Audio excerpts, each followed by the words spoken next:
올바로 돈 버는 법과 풍요로움의 참뜻. 안녕하십니까? 존경하는 청취자 여러분.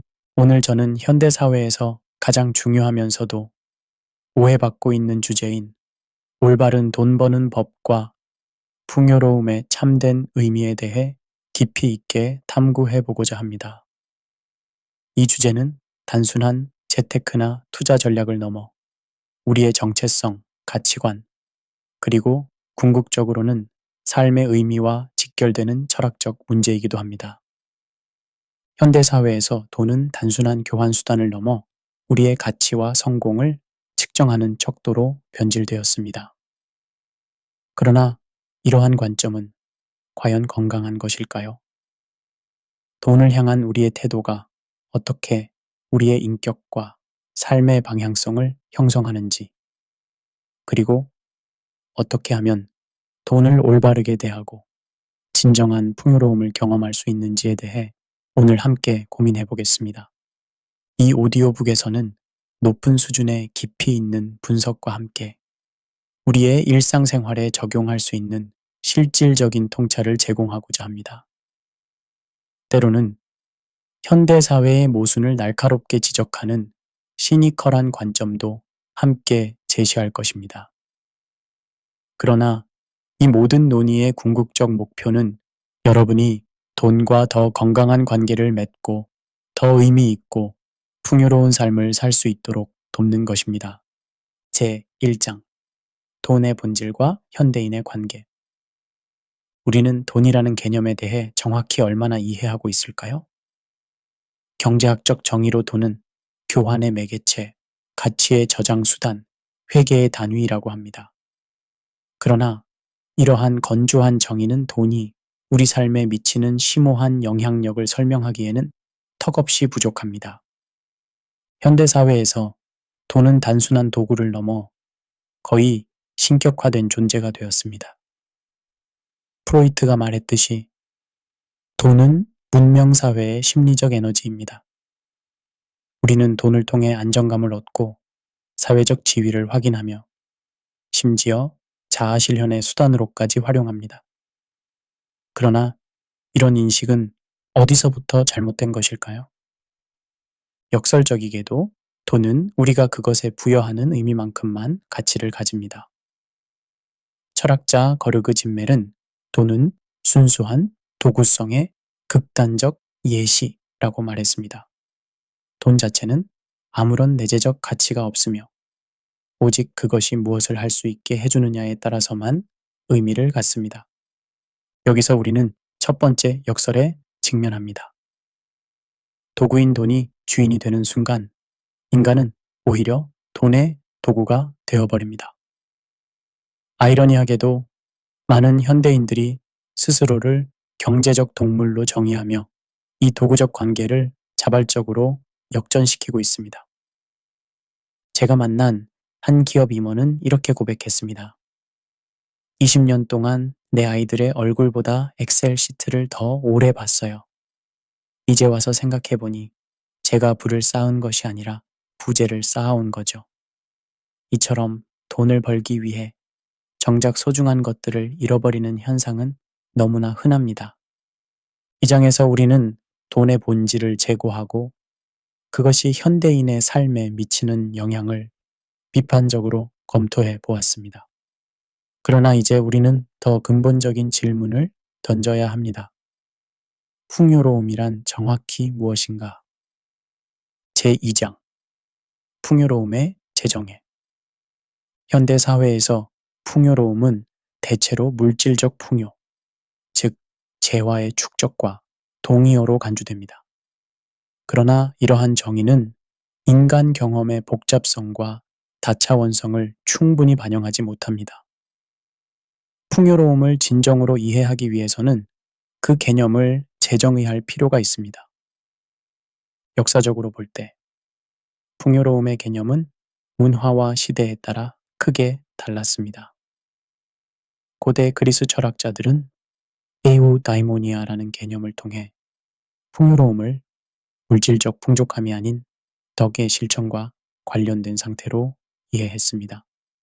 아리스토텔레스는 진정한 행복과 풍요는 단순히 쾌락이나 부의 축적에서 오는 것이 아니라 자신의 잠재력을 최대한 발휘하는 삶을 살 때 얻어진다고 주장했습니다. 동양 철학, 특히 도교와 불교에서도 유사한 개념을 발견할 수 있습니다.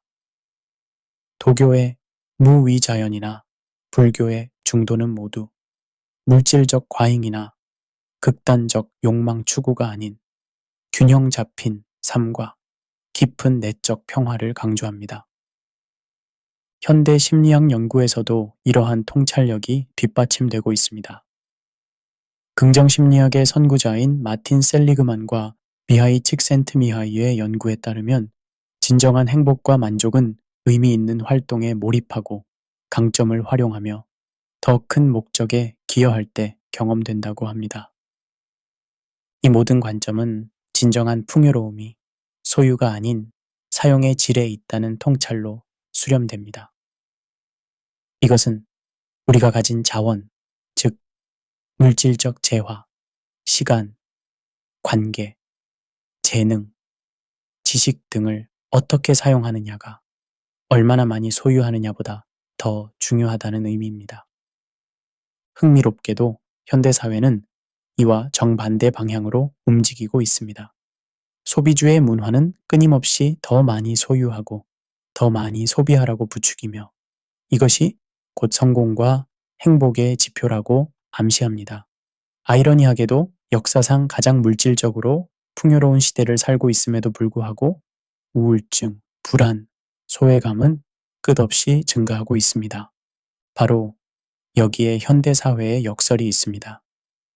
우리는 더 많은 것을 가졌지만 종종 더 적게 소유하고 있는 느낌입니다. 더 많은 선택지를 갖고 있지만 종종 더 큰 혼란과 불확실성을 경험합니다. 더 많은 연결수단을 갖고 있지만 종종 더 깊은 외로움을 느낍니다. 우리는 살기 위해 먹는 것이 아니라 먹기 위해 사는 사람들이 되었다는 소크라테스의 말은 오늘날 더욱 의미심장하게 들립니다. 현대인들은 종종 소유를 위한 소유, 소비를 위한 소비에 덫에 빠져 있습니다. 그러나 진정한 풍요로움은 소유의 양이 아닌 삶의 질에서 오는 것입니다.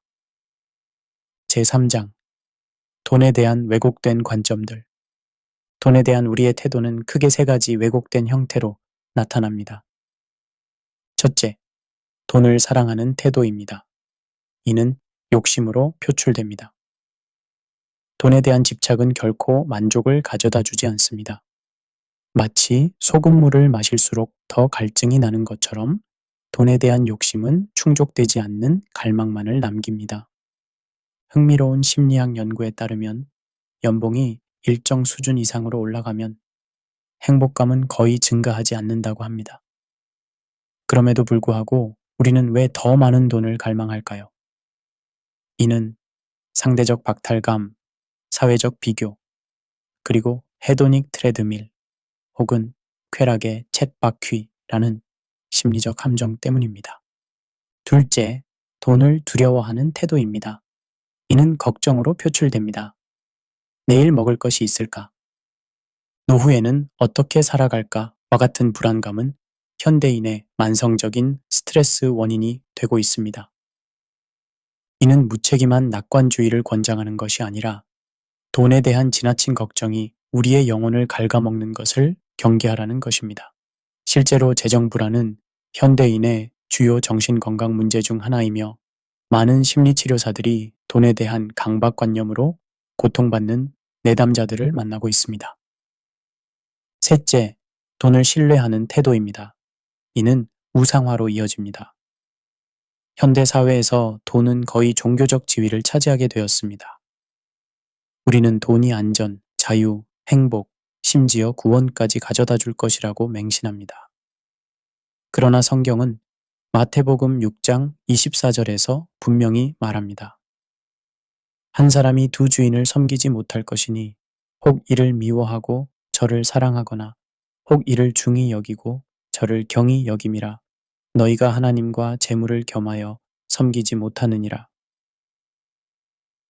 이것은 단순한 종교적 훈계가 아닙니다. 심리학적으로도 외부의 대상, 즉 돈에 자신의 행복과 안전을 전적으로 의존하는 것은 건강하지 못한 심리 상태입니다. 돈을 통제할 수 있다는 환상은 실상 돈에 의해 통제되고 있는 현실을 가리는 자기 기만에 불과합니다. 이러한 왜곡된 관점들은 돈에 대한 우리의 관계를 불건강하게 만들고 진정한 풍요로움을 경험하는 데 장애물이 됩니다. 그렇다면 돈과 건강한 관계를 맺고 진정한 풍요로움을 경험하기 위해서는 어떻게 해야 할까요? 제4장 소유의 환상과 실체. 현대사회에서 소유는 거의 종교적인 위상을 차지하고 있습니다.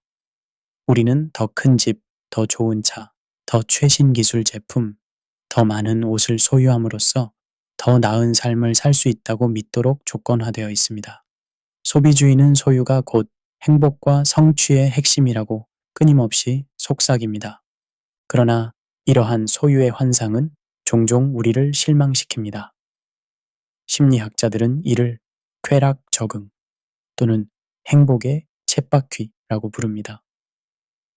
이 현상은 새로운 물건이나 경험에서 초기에 얻는 기쁨이 빠르게 감소하고 우리가 그것에 적응하여 더 이상 같은 수준의 만족을 느끼지 못하게 되는 것을 말합니다.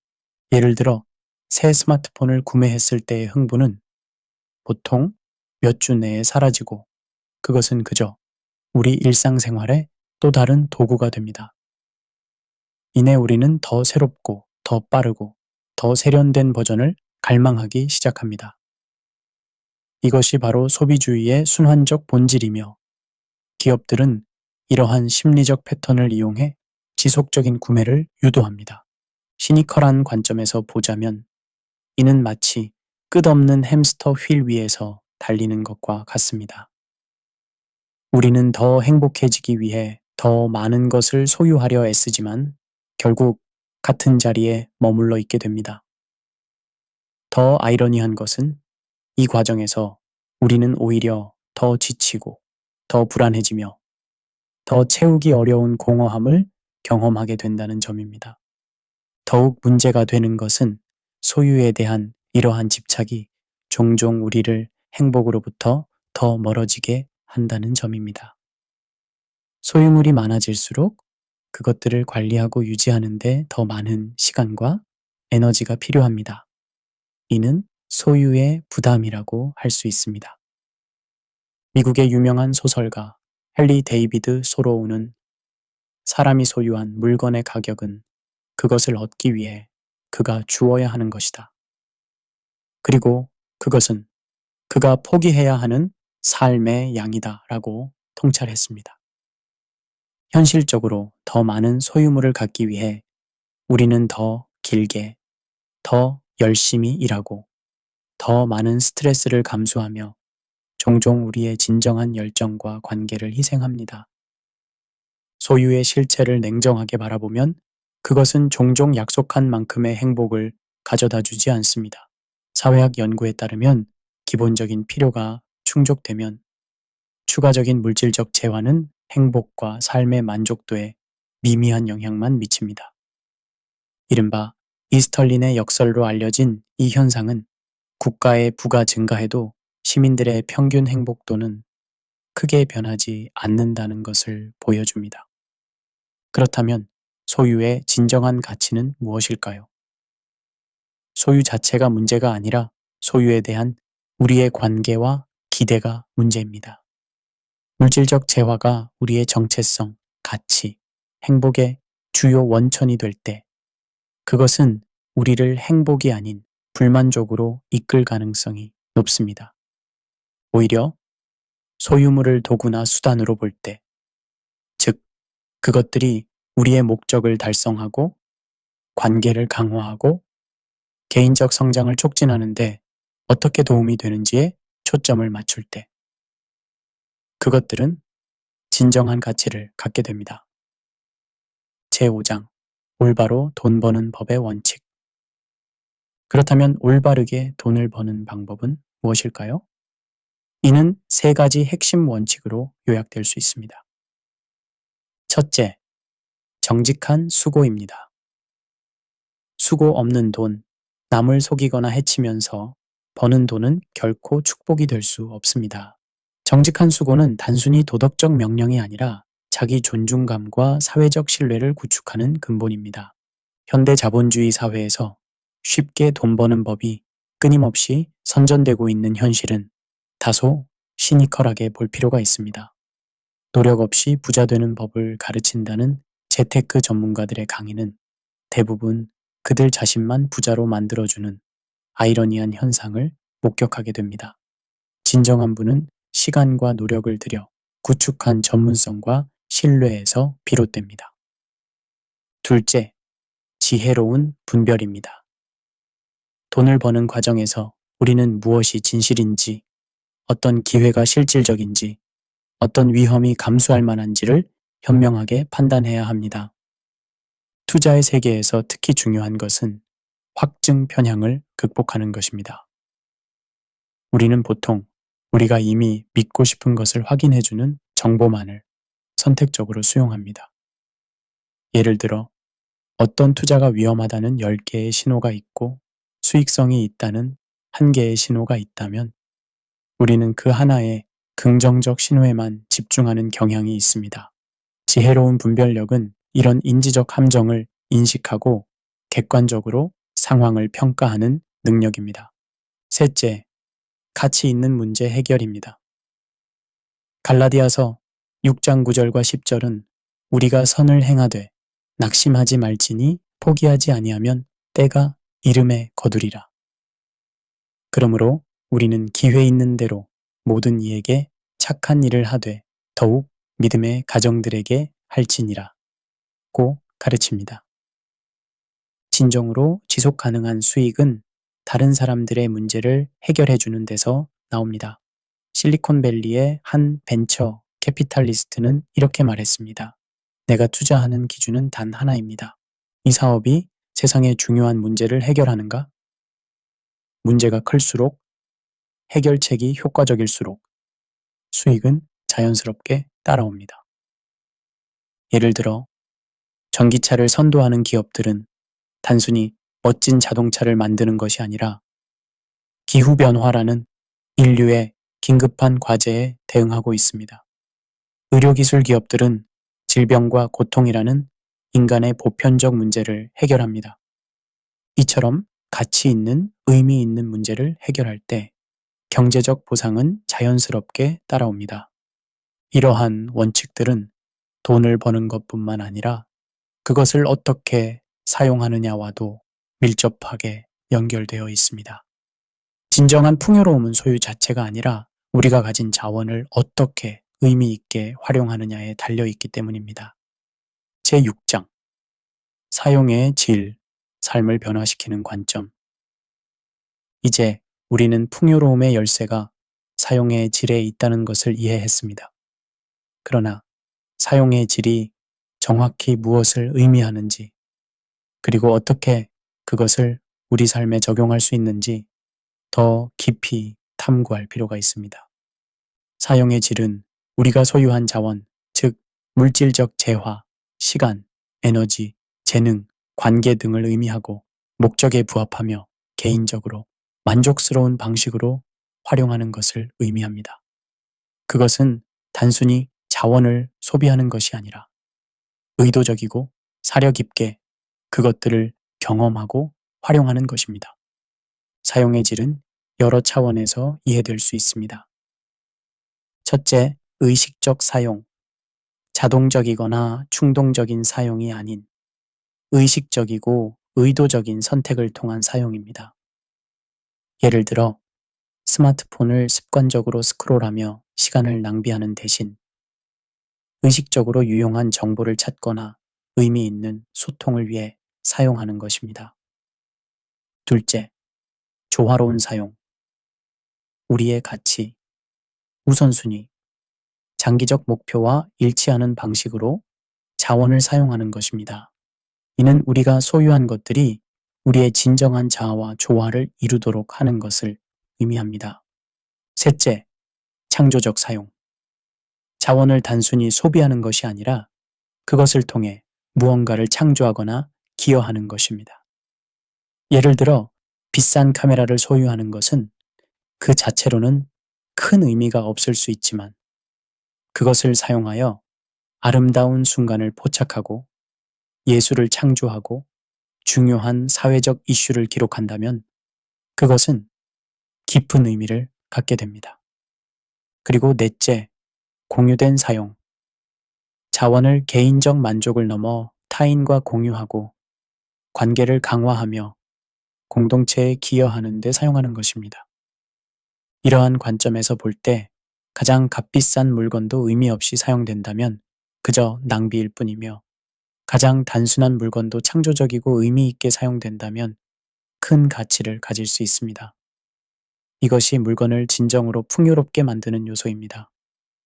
실제 예시를 통해 이를 더 명확히 이해해 보겠습니다. 먼저 시간입니다. 우리 모두에게 하루 24시간이 주어지지만 그 사용의 질은 크게 다를 수 있습니다. 시간을 단순히 보내는 것과 의미 있게 투자하는 것 사이에는 큰 차이가 있습니다. 매일 TV 앞에서 수동적으로 몇 시간을 보내는 것과 같은 시간을 새로운 기술을 배우거나 깊은 대화를 나누거나 자연 속에서 걷는 데 사용하는 것을 비교해 보세요. 그 다음은 관계입니다. 수천 명의 소셜미디어 친구를 가질 수도 있지만 그 관계의 질은 어떻습니까? 피상적인 많은 관계보다 몇몇 깊고 의미 있는 관계가 더 큰 만족과 행복을 가져다 줄 수 있습니다. 진정한 경청, 취약성, 공감을 통해 관계의 질을 높이는 것이 중요합니다. 그리고 다음이 돈입니다. 돈은 그저 숫자에 불과한 것이 아니라 에너지와 가능성의 형태입니다. 같은 금액의 돈도 어떻게 사용하느냐에 따라 전혀 다른 결과와 경험을 가져올 수 있습니다. 단순히 더 많은 물건을 구매하는 데 사용하는 것과 의미 있는 경험, 개인적 성장, 타인을 돕는 데 투자하는 것의 차이를 생각해 보세요. 그리고 마지막으로 주거 공간입니다. 넓은 집도 그 안에서 일어나는 상호작용과 활동의 질이 낮다면 그저 빈 공간에 불과합니다. 집은 단순한 건물이 아니라 관계가 형성되고 추억이 만들어지며 개인적 성장이 이루어지는 공간입니다. 당신의 집은 어떤 종류의 경험과 관계를 촉진하고 있나요?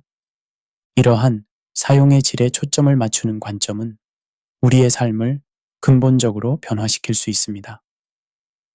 그것은 우리가 이미 가진 것에 감사하고 그것을 최대한 의미 있게 활용하는 방법을 찾도록 유도합니다.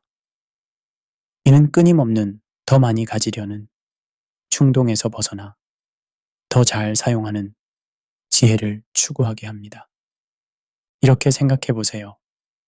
우리가 가진 대부분의 물건은 사용되지 않거나 충분히 활용되지 않은 채 공간만 차지하고 있습니다. 우리 소유물의 20%가 우리 사용의 80%를 차지한다는 파레토의 법칙을 생각해 보세요. 나머지 80%의 소유물은 대부분 낭비되고 있는 것입니다. 마찬가지로 우리의 시간, 에너지, 관심도 종종 비효율적으로 분산되어 있습니다. 우리의 진정한 열정과 목표에 집중하는 대신 우리는 종종 사회적 기대, 광고, 타인과의 비교에 의해 형성된 표면적인 우선순위에 시간과 에너지를 낭비합니다. 사용의 질에 초점을 맞추는 것은 이러한 낭비를 줄이고 우리의 자원을 우리가 진정으로 가치 있게 여기는 것에 재분배하는 것을 의미합니다. 그것은 양보다 질을 추구하는 것, 소비보다 경험을 중시하는 것, 소유보다 존재에 집중하는 것을 의미합니다. 결국 사용의 질은 우리가 어떻게 살아가는지, 어떻게 존재하는지에 관한 것입니다. 그것은 우리가 이 세상에서의 짧은 시간 동안 어떻게 의미를 창조하고 기쁨을 경험하며 타인과 연결되는지에 관한 것입니다. 제7장 번 돈을 어떻게 사용할 것인가? 돈을 올바르게 버는 것만큼 중요한 것이 돈을 어떻게 사용하느냐입니다. 이에 대해 두 가지 핵심 원칙을 살펴보겠습니다. 첫째, 자기 확장의 도구로 사용하는 것입니다. 이는 자신의 지식, 기술, 역량을 발전시키는데 돈을 투자하는 것을 의미합니다. 현대 경제학자 토마 피케티는 자본 수익률이 경제 성장률보다 높은 상황에서는 부의 불평등이 심화된다고 분석했습니다. 이런 상황에서 개인이 할 수 있는 최선의 전략은 지속적인 자기 개발을 통해 인적 자본을 증대시키는 것입니다.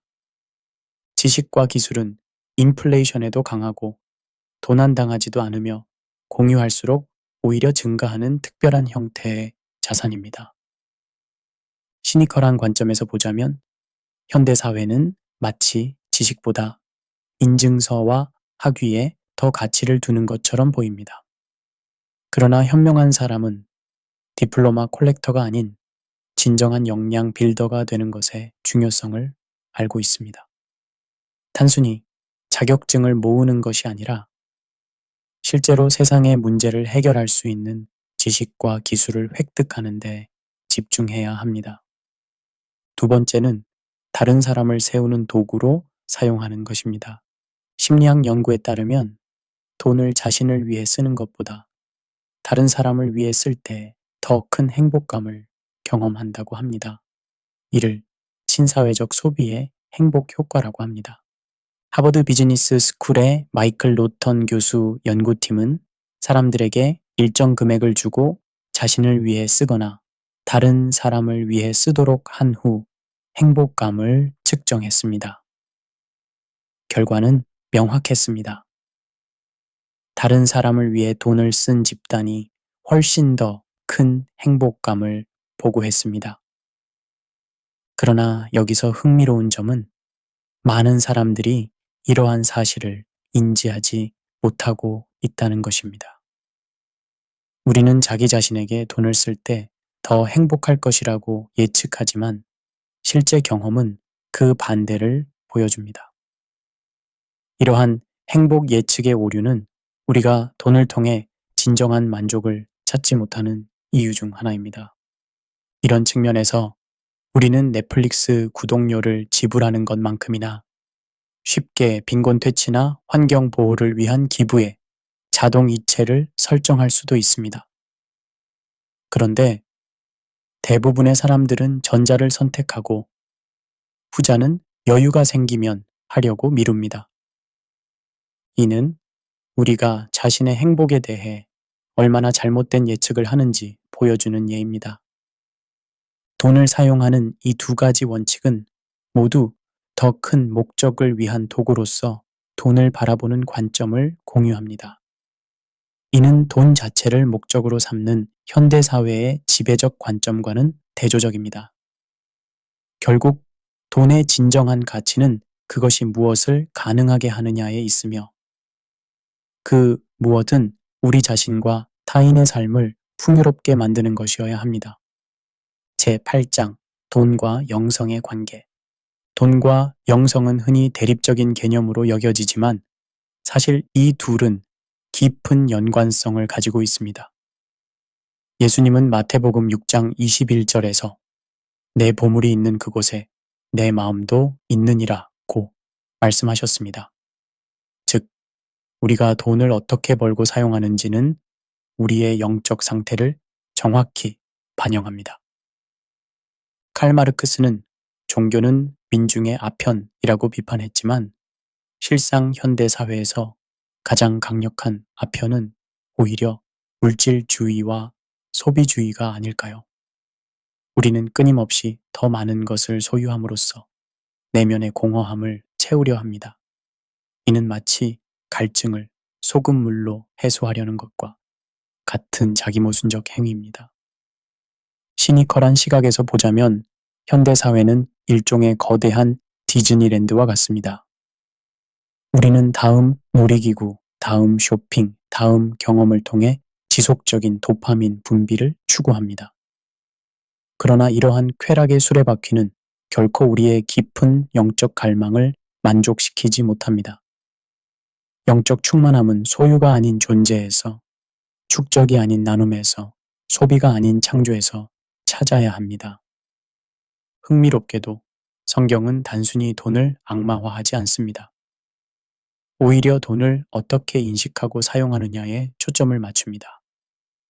디모데전서 6장 17절부터 19절은 부자들에게 마음을 높이지 말고 정함이 없는 재물에 소망을 두지 말고 오직 우리에게 모든 것을 후히 주사 누리게 하시는 하나님께 두며 선한 일을 행하고 선한 사업에 부하고 나눠주기를 좋아하며 동정하는 자가 되게 하라 고 권면합니다. 이는 재물 자체가 아니라 재물에 대한 우리의 태도와 사용 방식이 중요하다는 것을 강조합니다. 부는 축복일 수도 저주일 수도 있습니다.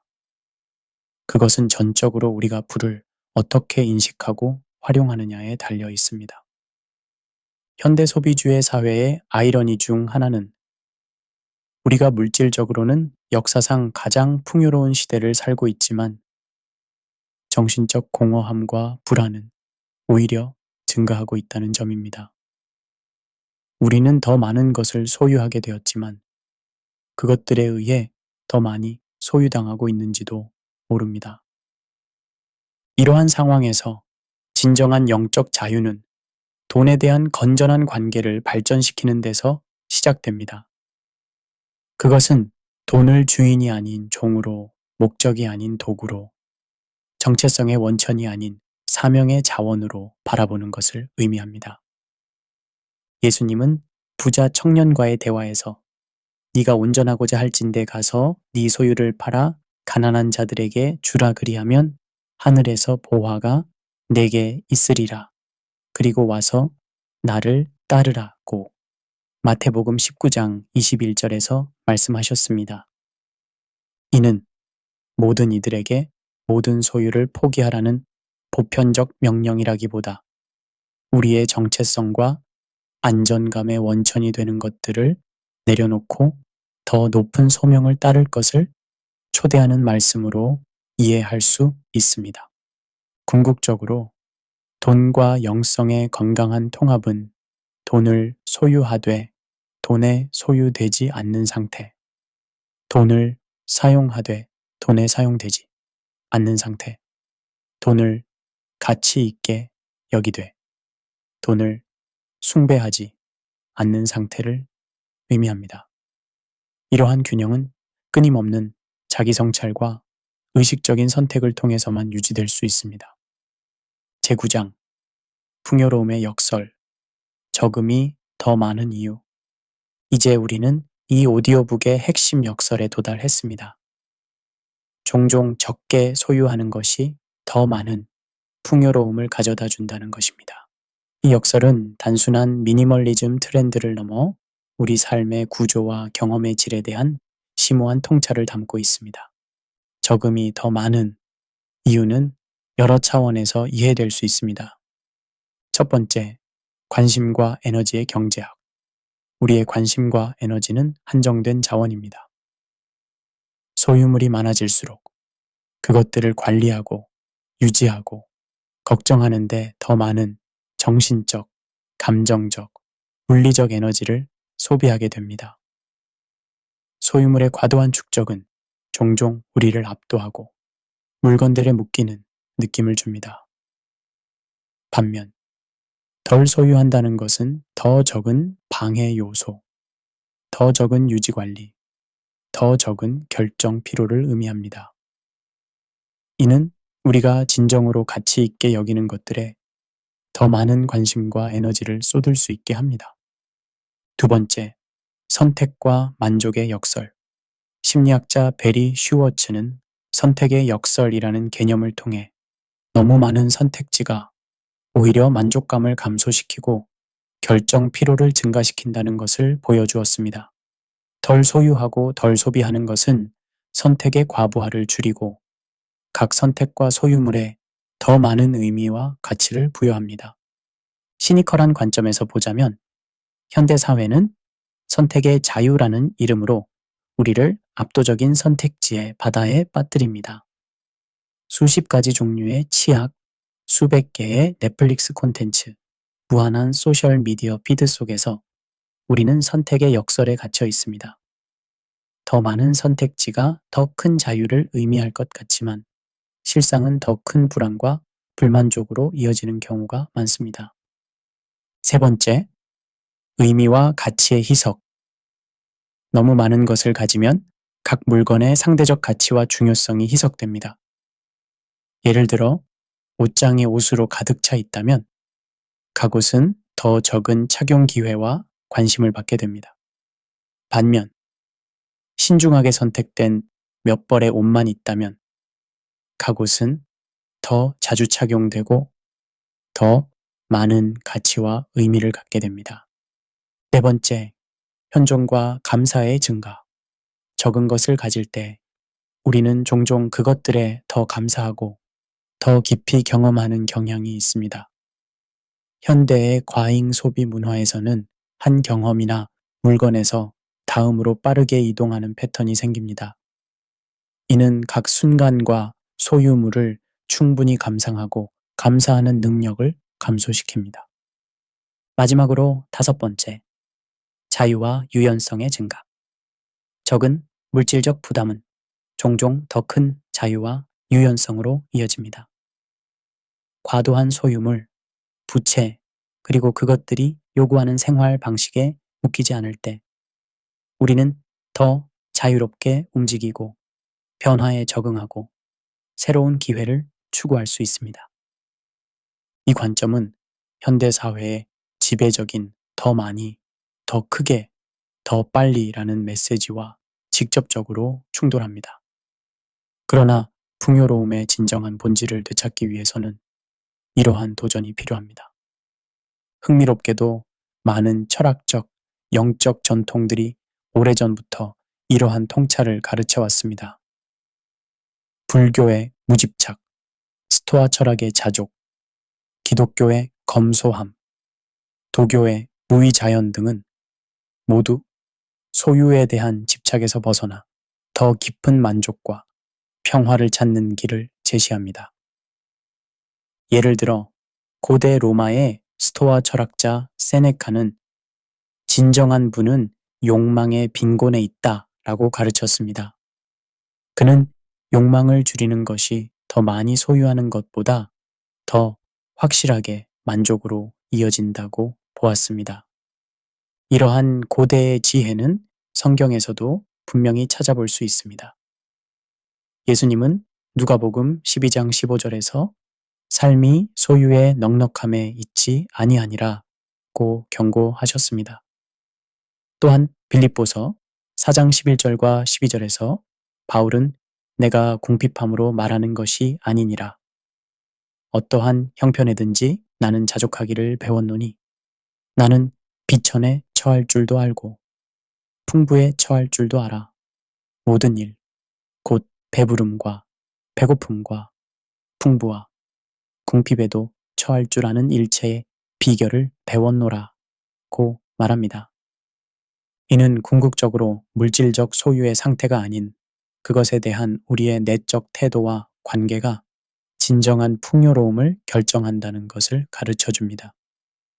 적게 가진 사람도 감사와 만족의 태도를 통해 풍요로움을 경험할 수 있고 많이 가진 사람도 끊임없는 비교와 욕망을 통해 부족함을 경험할 수 있습니다. 제10장 실천적 적용 올바른 돈 버는 삶으로의 전환 이제 이론적 논의를 넘어 어떻게 올바르게 돈을 벌고 사용하는 삶으로 전환할 수 있을지 실천적 방안을 살펴보겠습니다. 첫째, 자기 성찰의 시간을 가지십시오.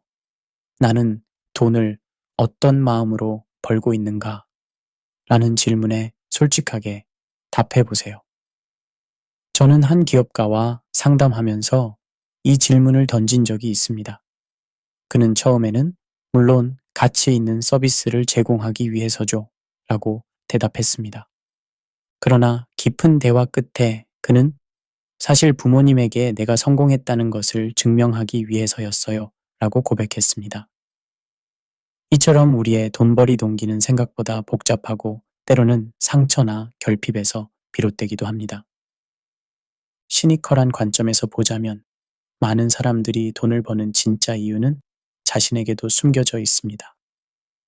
우리는 종종 가족을 부양하기 위해, 세상에 기여하기 위해, 경제적 자유를 얻기 위해 라는 고상한 이유를 말하지만 그 이면에는 인정 욕구, 안전에 대한 불안, 자기 가치의 외부 증명 등이 숨어 있을 수 있습니다. 이러한 깊은 동기를 인식하는 것이 변화의 첫 단계입니다. 둘째, 11조 원칙을 실천해 보세요. 수입의 10%를 자신이 아닌 다른 사람을 위해 사용하는 것입니다. 이는 단순한 종교적 의무가 아니라 돈에 대한 우리의 태도를 근본적으로 변화시키는 영적 훈련입니다. 말라기 3장 10절은 너희의 온전한 11조를 창고에 들여 나의 집에 양식이 있게 하고 그것으로 나를 시험하여 내가 하늘 문을 열고 너희에게 복을 쌓을 곳이 없도록 붙지 아니하나 보라고 약속합니다. 이는 단순히 물질적 축복을 약속하는 것이 아니라 관대함이 가져오는 마음의 풍요로움과 영적 자유를 말합니다. 심리학자들은 이를 풍요의 마인드셋이라고 부릅니다. 즉, 나눔을 실천할 때 우리는 세상을 부족함이 아닌 풍요의 관점에서 바라보게 됩니다. 셋째, 정기적으로 자신에게 질문하세요. 이 수입은 나를 더 이기적으로 만들고 있는가? 더 나누는 사람으로 바꾸고 있는가? 이 질문은 우리의 돈벌이가 단순한 경제활동을 넘어 인격 형성에 어떤 영향을 미치는지 점검하게 해줍니다. 예수님은 마태복음 16장 26절에서 사람이 만일 온 천하를 얻고도 제 목숨을 잃으면 무엇이 유익하리요? 라고 물으셨습니다. 이는 단순한 수사적 질문이 아닙니다. 많은 성공한 기업가들이 말년에 후회하는 것은 충분히 돈을 벌지 못했다가 아니라 돈을 벌기 위해 정작 중요한 것들을 희생했다는 점입니다. 우리의 경제 활동이 우리 자신과 주변 사람들을 어떻게 변화시키고 있는지 정직하게 성찰해야 합니다. 넷째, 사용의 질을 높이는 구체적 습관을 기르세요. 이는 의식적 소비, 깊은 경험 추구, 의미 있는 관계 구축 등을 포함합니다. 예를 들어, 새로운 물건을 구매하기 전에 72시간을 기다리는 72시간 규칙을 적용해 보세요. 이 기간 동안 그 물건이 진정으로 필요한지, 당신의 삶에 어떤 가치를 더할지 고려해 보세요. 또한 이미 가진 것들에 정기적으로 감사를 표현하는 감사 습관을 기르세요. 연구에 따르면 이러한 습관은 행복감을 증가시키고 물질주의적 욕망을 감소시킵니다. 매일 일기에 감사한 3가지를 적는 간단한 실천이 큰 변화를 가져올 수 있습니다. 다섯째, 돈을 벌고 사용하는 과정에서 더 큰 목적과 의미를 찾으세요. 우리 각자는 독특한 재능과 열정을 가지고 있으며 이를 통해 세상에 기여할 수 있습니다. 돈을 버는 활동이 단순한 생계수단을 넘어 자신의 가치와 비전을 실현하는 경로가 될 때 그것은 더 큰 의미와 만족을 가져다 줍니다. 성경은 에베소서 2장 10절에서 우리는 그가 만드신 바라 그리스도 예수 안에서 선한 일을 위하여 지으심을 받은 자니 이 일은 하나님이 전에 예비하사 우리로 그 가운데서 행하게 하려 하심이니라고 말합니다. 이는 우리 각자가 특별한 목적을 위해 창조되었으며 우리의 일과 재능이 그 목적을 실현하는 수단이 될 수 있음을 상기시킵니다. 시니컬한 관점에서 보자면 현대사회는 일과 돈이 당신의 가치를 정의한다는 메시지를 끊임없이 주입합니다. 그러나 진정한 지혜는 그 반대를 알고 있습니다. 당신의 가치가 먼저 정의되고 그 가치가 당신의 일과 돈의 사용 방식을 형성해야 합니다. 이것이 바로 안에서 밖으로의 접근법입니다. 이러한 실천적 방안들은 모두 같은 근본적 원칙에 기반합니다. 돈은 훌륭한 종이지만 끔찍한 주인입니다. 우리가 돈의 주인으로 살아가기 위해서는 돈의 본질을 바르게 이해하고 올바른 마음으로 벌며 지혜롭게 사용하는 법을 배워야 합니다. 제11장 진정한 풍요로움을 향한 여정. 이 오디오북 여정의 마지막 장에 도달했습니다. 우리는 올바로 돈 버는 법과 풍요로움은 소유가 아니라 사용의 질에서 온다는 주제를 다양한 각도에서 탐구해 왔습니다. 이제 이 모든 통찰을 종합하고 앞으로 나아갈 방향을 모색해 보겠습니다. 현대사회는 소유, 소비, 축적의 중요성을 끊임없이 강조합니다. 더 많이, 더 새롭게, 더 빨리라는 메시지가 우리를 둘러싸고 있습니다. 이 메시지는 너무 당연하게 받아들여져서 우리는 종종 그것에 의문을 제기하거나 대안적 관점을 상상하기 어렵습니다. 그러나 역설적으로, 물질적으로 가장 풍요로운 사회들이 종종 가장 높은 수준의 불만족, 불안, 우울을 경험합니다. 풍요 속의 빈곤이라 불리는 이 현상은 물질적 풍요로움이 자동적으로 웰빙이나 행복으로 이어지지 않음을 보여줍니다.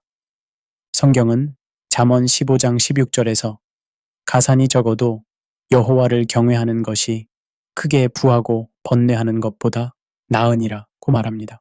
또한 디모데전서 6장 6절은 그러나 자족하는 마음이 있으면 경건은 큰 이익이 되느니라고 가르칩니다. 이는 진정한 풍요로움이 소유의 양이 아니라 내적 태도와 영적 상태에 달려 있음을 강조합니다. 우리가 살펴본 대로 진정한 풍요로움은 소유의 양이 아니라 사용의 질, 즉 우리가 가진 자원을 얼마나 의미 있고 만족스럽게 활용하느냐에 달려 있습니다. 이것은 우리의 소유물을 의미 있는 목적에 맞게 사용하고 우리의 일과 돈벌이가 더 큰 가치와 비전을 실현하는 수단이 되게 하는 것을 의미합니다. 시니컬한 관점에서 보자면 현대 사회는 최소한의 노력으로 최대의 보상을 얻는 법을 끊임없이 선전합니다. 그러나 삶의 진정한 풍요로움은 자동적으로 오는 것이 아니라 의식적인 선택과 헌신을 통해 만들어지는 것입니다. 정직한 수고, 지혜로운 분별, 가치 있는 문제 해결에 우리 자신을 투자할 때 우리는 단순한 금전적 보상을 넘어선 더 깊은 만족과 의미를 경험할 수 있습니다. 예레미야 9장 23절과 24절은 이렇게 말합니다. 여호와께서 이와 같이 말씀하시되 지혜로운 자는 그의 지혜를 자랑하지 말라. 용사는 그의 용맹을 자랑하지 말라. 부자는 그의 부함을 자랑하지 말라. 자랑하는 자는 이것으로 자랑할지니 곧 명철하여 나를 아는 것과 나 여호와는 사랑과 정의와 공의를 땅에 행하는 자인 줄 깨닫는 것이라. 나는 이 일을 기뻐하노라. 이 말씀은 우리에게 부의 진정한 가치와 목적을 상기시킵니다. 부는 그 자체로 목적이 아니라 더 큰 가치와 목적을 위한 도구입니다. 그리고 그 궁극적 목적은 사랑과 정의와 공의를 행하는 것입니다. 세계적인 투자자 워렌 버핏은 돈은 당신이 누구인지를 바꾸지 않습니다. 단지 당신이 원래 어떤 사람인지를 더 크게 드러낼 뿐입니다. 라고 말했습니다. 결국 돈은 우리의 가치관과 인격을 비추는 거울입니다. 여러분은 지금 어떤 삶을 살고 계신가요? 돈의 노예인가요? 아니면 돈의 주인인가요? 돈이 여러분의 정체성과 행복의 기준이 되고 있지는 않은지 돌아보시기 바랍니다. 성경은 우리에게 분명한 지혜를 제시합니다. 돈을 사랑하지 말고 돈을 두려워하지 말며 돈을 신뢰하지 마십시오. 대신 돈을 정직하게 벌고 지혜롭게 분별하며 가치 있는 일에 투자하여 자신을 확장하고 다른 이들을 세우는 데 사용하십시오. 마태복음 6장 33절은 이렇게 말합니다. 그런즉 너희는 먼저 그의 나라와 그의 의를 구하라 그리하면 이 모든 것을 너희에게 더하시리라. 이는 우리의 우선순위가 올바를 때 우리의 필요가 충족될 것이라는 약속입니다. 이러한 원칙들은 단순한 종교적 가르침이 아닙니다. 이는 인간의 번영과 행복에 관한 보편적 진리입니다. 돈에 대한 올바른 관점은 종교, 심리학, 경제학, 철학이 놀랍게도 일치하는 지점입니다. 여러분의 돈벌이와 소비가 단순한 경제 활동을 넘어 더 나은 세상을 만드는 거룩한 소명이 되기를 바랍니다. 그리고 여러분이 소유의 양이 아닌 사용의 질에 초점을 맞추어 진정한 풍요로움을 경험하게 되기를 소망합니다. 모든 질문의 답은 성경에 있습니다. 물질주의와 소비주의가 지배하는 이 시대에 돈에 대한 성경의 지혜는 그 어느 때보다 시의적절하고 필요합니다. 맺은 말. 오늘 올바로 돈 버는 법과 풍요로움의 참된 의미에 대한 깊은 탐구에 끝까지 함께 해주셔서 진심으로 감사드립니다. 우리는 돈의 본질과 현대인의 관계, 소유의 환상과 실체, 올바로 돈 버는 법의 원칙, 사용의 질을 높이는 방법, 그리고 진정한 풍요로움의 원천에 대해 함께 고민해 보았습니다. 이 깊이 있는 주제가 여러분의 삶에 실제적인 변화와 축복을 가져오기를 소망합니다. 우리 각자가 돈의 노예가 아닌 주인으로 살아가며 소유의 양이 아닌 사용의 질에 초점을 맞춘 더 풍요로운 삶을 경험하게 되기를 바랍니다. 우리 채널에서는 매주 성경의 지혜를 현대사회의 다양한 문제에 적용하는 깊이 있는 콘텐츠를 제공하고 있습니다. 구독 버튼을 누르시고 알림 설정을 해두시면 새로운 콘텐츠가 업로드될 때마다 가장 먼저 시청하실 수 있습니다. 또한 여러분의 댓글과 의견은 저희에게 큰 격려와 영감이 됩니다. 이 오디오북을 통해 얻으신 통찰이나 질문이 있으시다면 댓글로 남겨주세요. 여러분과 함께 더 깊은 대화를 나눌 수 있기를 기대합니다. 마지막으로 이 메시지가 도움이 되셨다면 주변에 필요한 분들에게 공유해 주세요.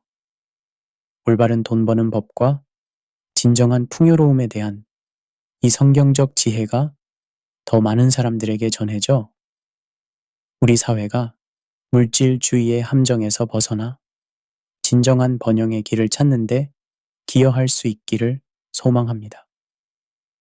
긴 시간 함께 해주셔서 진심으로 감사드립니다. 다음 시간에 더 풍성한 내용으로 다시 만나 뵙겠습니다. 여러분의 삶에 하나님의 지혜와 평강이 충만하시기를 기도합니다.